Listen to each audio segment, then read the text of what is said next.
Hello friends, welcome to crime watch with Harshavardhan. Gujarat రాష్ట్రంలోని అహ్మదాబాదులో వస్త్రాలన్న ప్రాంతం. ఈ వస్త్రాలన్న ప్రాంతంలో బాగా డబ్బున్న వాళ్ళు, ధనవంతులు నివసిస్తారు. ఆ వస్త్రాలన్న ప్రాంతంలో గెలాక్సీ కోరల్ సొసైటీలో శైలేష్ ప్రజాపతి తన కుటుంబంతో నివసిస్తూ ఉండేవాడు. శైలేష్ వయస్సు 46 సంవత్సరాలు. భార్య పేరు శారదా ప్రజాపతి. 2 పిల్లలు, ఒక కూతురు, కొడుకు. శైలేష్ ఒక రియల్టర్, బిజినెస్ మ్యాన్. శైలేష్కి ప్రతిరోజు ఉదయం 6ంటికి నిద్రలేచి వాకింగ్కి వెళ్ళే అలవాటు ఉంది. అది 2022 సంవత్సరం జూన్ 24వ తారీఖు. ఆ రోజు కూడా శైలేష్ ఉదయమే 6ంటికి లేచి వాకింగ్కి బయటికి వెళ్ళాడు. రోడ్డు పక్కనే ఉన్న ఫుట్పాత్ పైన నడుచుకుంటూ వెళుతున్నాడు. అప్పుడే వెనక నుంచి వైట్ కలర్లో ఉన్న ఒక వ్యాన్ శైలేష్ని ఢీకొని శైలేష్ మీద నుంచి వెళ్ళిపోయింది. శైలేష్ రక్తపు మడుగులో గెలిగెలా కొట్టుకుంటున్నాడు. కొంతమంది అక్కడ ఈ విషయాన్ని, ఈ సంఘటనని చూశారు. వాళ్ళు పోలీసులు సమాచారం అందించారు. పోలీసులు సంఘటనా స్థలానికి వచ్చారు. శైలేష్ని హుటాహుటిన దగ్గరలో ఉన్న హాస్పిటల్కి తీసుకెళ్లారు. పరీక్షించిన డాక్టర్లు శైలేష్ బ్రాడ్ డెడ్, అప్పటికే చనిపోయాడని డిక్లేర్ చేశారు. ప్రత్యక్ష సాక్షులను అడిగితే, అవును, శైలేష్ తన మానాన తాను వాకింగ్ చేసుకుంటూ వెళ్తున్నాడు, వెనక నుంచి ఒక వ్యాన్ వచ్చి ఢీ కొట్టి వెళ్ళిపోయింది అని తాము చూసింది చెప్పారు. దాంతో పోలీసులు ఇది హిట్ అండ్ రన్ కేసు అని రికార్డ్ చేసుకున్నారు.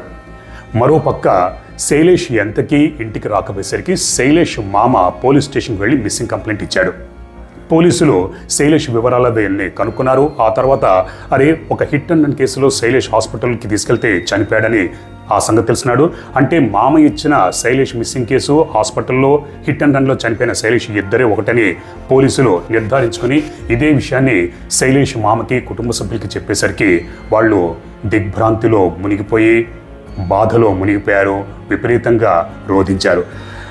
ఉదయమే వాకింగ్కి వెళ్ళిన తన భర్త ఆ విధంగా రోడ్ యాక్సిడెంట్లో చనిపోవడం భార్య శారద తట్టుకోలేకపోయింది. భర్త శవం పైన పడి విపరీతంగా రోధించింది.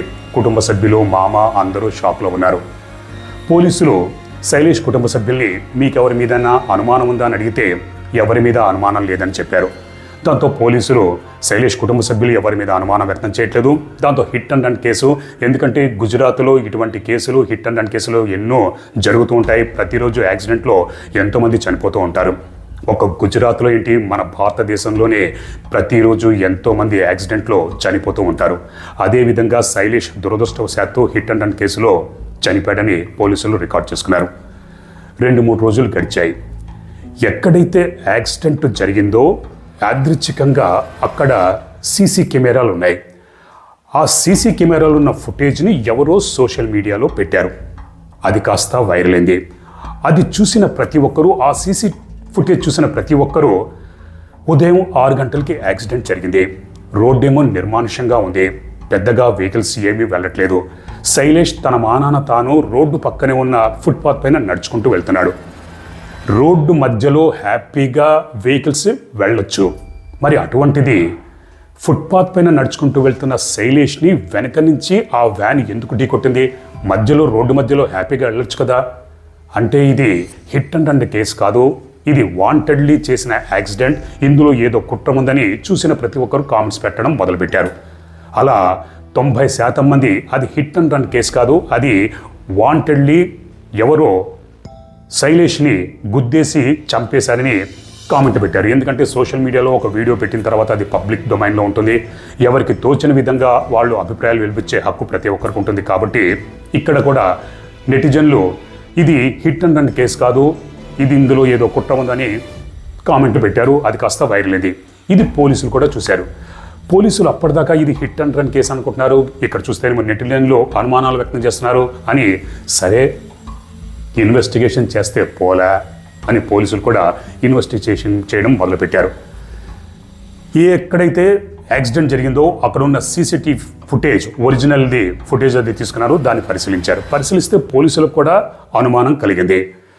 సరే, వెనక నుంచి వ్యాన్ గుద్ది వెళ్ళిపోయిన తర్వాత ఆ వ్యాన్ అటే ముందరికి వెళ్ళిపోతుంది. కాబట్టి ముందరున్న సీసీ కెమెరాలు ఫుటేజ్ గమనిస్తే పెద్దగా ఉపయోగం ఉండదు.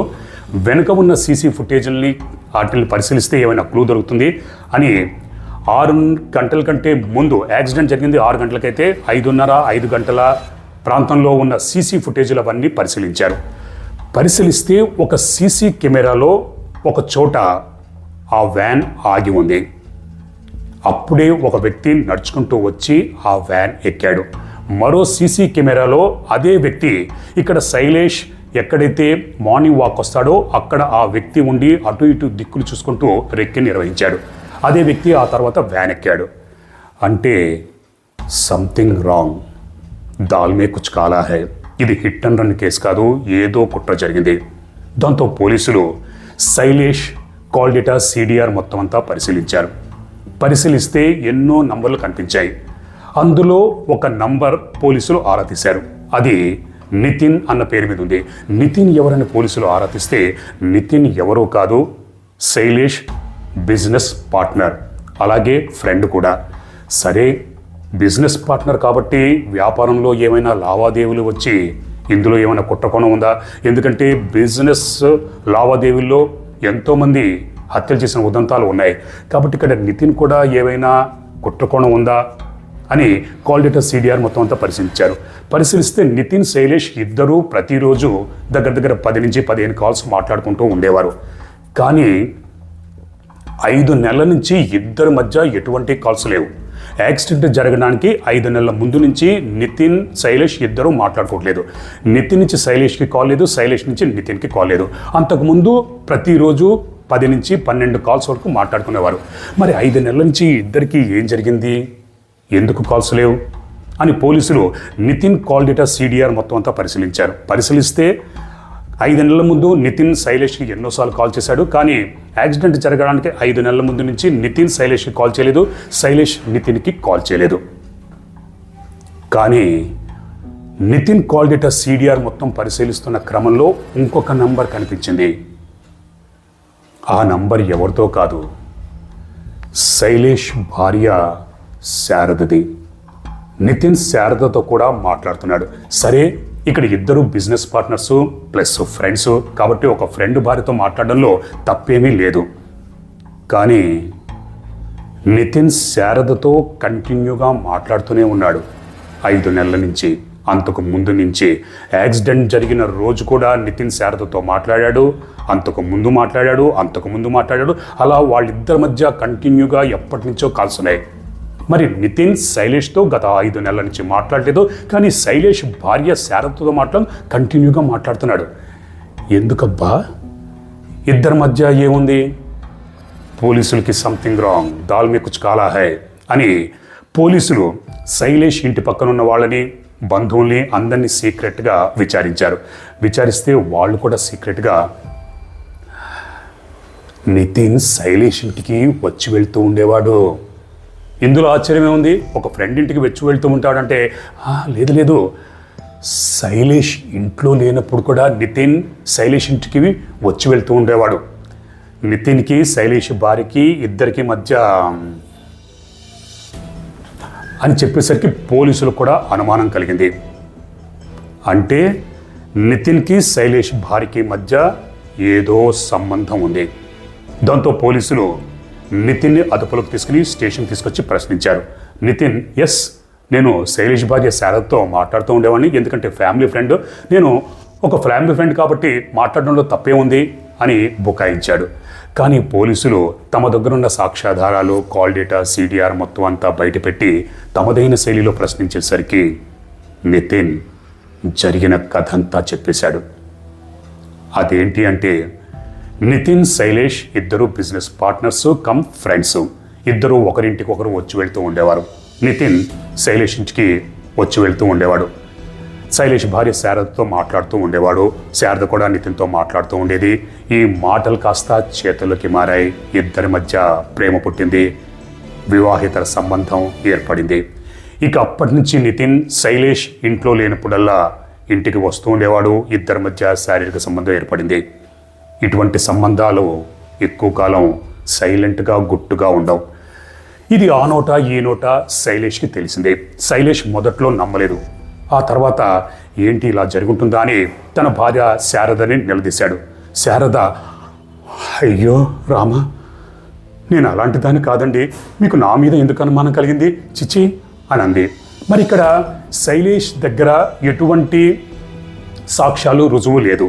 ఆ నోట ఈ నోట తన భార్యకి నితిన్కి మధ్య సంబంధం ఉందని చెప్తున్నారు, కానీ శైలేష్ దగ్గర ఎటువంటి సాక్ష్యం లేదు. తన భార్యను అడిగితే ఓవా నేను అటువంటి దాన్ని కాదు అంటుంది. మరి ఇప్పుడు ఎలా, ఏంటి, ఏం చేయాలి అని శైలేష్ తన భార్య శారదకి తెలియకుండా బెడ్రూమ్లో హిడెన్ కెమెరాలు అమర్చాడు. ఆ తర్వాత శారదతో నేను బిజినెస్ పని మీద 2 రోజులు బయటికి వెళ్తున్నాను, 2 రోజుల తర్వాత వస్తాను అని వెళ్ళిపోయాడు. ఇక్కడ శారద ఎగిరి గంతులేసింది. 2 రోజుల తర్వాత శైలేష్ ఇంటికి వచ్చాడు. బెడ్రూమ్లో ఉన్న హిడెన్ కెమెరాలో ఉన్న ఫుటేజ్ను చూశాడు. ఏ భర్త చూడకూడని దృశ్యాలు అందులో ఉన్నాయి. దాంతో శైలేష్ తన భార్య శారదకి ఆ దృశ్యాలు చూపించి నిలదీసి ప్రశ్నించాడు.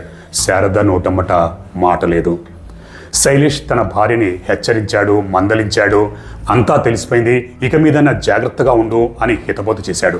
కానీ శారదకి ఆ హితబోధ ఎక్కలేదు. ఎందుకంటే అప్పటికే నితిన్ ప్రేమలో నిండా కూరుకుపోయింది, మునిగిపోయింది. ఇక అప్పటి నుంచి శైలేష్ నితిన్కి కాల్ చేయలేదు, నితిన్ శైలేష్కి కాల్ చేయలేదు. ఎందుకంటే శారద నితిన్కి ఈ విషయం తెలిసిపోయింది అన్న సంగతి చెప్పేసింది. శారద తన బాయ్ ఫ్రెండ్ నితిన్తో, చూసావా నీకు ఎప్పటి నుంచో చెప్తున్నాను, 6 నెలల నుంచి చెప్తున్నాను నా భర్తని లేపని. ఇప్పుడు చూడు బెడ్రూమ్లో నాకు తెలియకుండా హిడెన్ కెమెరాలు పెట్టాడు, అంతా రికార్డ్ చేశాడు. మన ఇద్దరు గుట్టంతా నా భర్త దగ్గర ఉంది. ఇప్పటికైనా ప్లీజ్ డార్లింగ్, ప్లీజ్ నా భర్తని లేపేసామంటే మరిద్దరం హ్యాపీగా ఉండొచ్చు అని అంటే నితిన్ దానికి సరే నువ్వేం కంగారు పడకు, మిగతా విషయం నేను చూసుకుంటానన్నాడు. కానీ చాలా జాగ్రత్తగా డీల్ చేయాలి. ఎందుకంటే నా భర్తను లేపేస్తే అనుమానం మన ఇద్దరి మీదకే వస్తుంది. ఎందుకంటే మన ఇద్దరి మధ్య ఉన్న సంబంధం గురించి కొంతమందికి తెలుసు, కాబట్టి న్యాచురల్గా మన ఇద్దరి మీద అనుమానం కలుగుతుంది. కాబట్టి ఎవ్వరికీ అనుమానం కలగకుండా చట్టానికి పోలీసులకి మనం చిక్కకూడదు, చాలా పగడ్బందీగా ప్లాన్ చేయి అంటే దానికి నితిన్ సరే అని ఇద్దరు కలిసి ప్లాన్ వేసుకున్నారు. ఎవ్వరికీ అనుమానం రాకూడదు, చట్టానికి పోలీసులకి చిక్కకూడదు, న్యాచురల్గా చనిపోయినట్టుగా ప్రూవ్ చేయాలి. ఎలా అని ఆలోచిస్తుంటే యాక్సిడెంట్లో లేపేస్తే ఎవ్వరికీ అనుమానం రాదు. ఎందుకంటే ప్రతిరోజు నిత్యం యాక్సిడెంట్లో ఎంతోమంది చనిపోతూ ఉంటారు. పోలీసులు కూడా పెద్దగా పట్టించుకోరు, హిట్ అండ్ రన్ కేసులు నమోదు చేసుకుంటారు, ఇన్వెస్టిగేషన్ ఏమీ చేయరు అని యాక్సిడెంట్లో లేపేయాలని ఇద్దరు డిసైడ్ అయ్యారు. ఆ తర్వాత ఒక కిరాయి హంతకుడిని మాట్లాడుకున్నారు, అన్సారీ అని. అన్సారీకి 10 లక్షల రూపాయల డీల్ కుదుర్చుకున్నారు. ఆ తర్వాత అన్సారీకి చాలా పగడ్బందీగా యాక్సిడెంట్ చేయాలి అని చెప్పారు. అప్పటి నుంచి అన్సారీ రెక్కి నిర్వహించడం మొదలుపెట్టాడు. ఇక్కడ శారద తన భర్తకు సంబంధించిన అన్ని విషయాలు కిరాయి హంతకుడు అన్సారీకి చెప్తూ ఉండేది. తన భర్త ఎప్పుడు బయటికి వెళ్తాడు, ఎప్పుడు ఇంటికి వస్తాడు. అదేవిధంగా తన భర్తకి ప్రతిరోజు ఉదయం 6ంటికి వాకింగ్కి వెళ్ళే అలవాటు ఉంది. పలానా ప్లేస్ దగ్గర వాకింగ్కి వెళ్ళి అక్కడి నుంచి ఇంటికి వస్తాడని తన భర్త రోడ్ మ్యాప్ మొత్తం అంతా కిరాయి హంతకుడు అన్సారీకి చెప్పింది. జూన్ 24వ తారీఖు ఆ రోజు ఎప్పట్లాగే శైలేష్ తన వెనక ఒక హత్య కుట్ర జరుగుతుంది అన్న విషయం తెలియక పాపం ప్రతిరోజు యథావిధిలాగే ఆ రోజు కూడా వాకింగ్కి వెళ్ళాడు, హత్యకు గురయ్యాడు. ఆ తర్వాత పోలీసులు శారదను కూడా అరెస్ట్ చేశారు. శైలేష్ని శారదని ఇద్దరిని జైలుకు పంపించారు. చట్టం తన పని తాను చేసుకుపోతుంది. పోలీసులు ఛార్జ్షీట్ కూడా నమోదు చేశారు. కానీ కోర్టులో ఇంతవరకు ట్రయల్కి రాలేదు.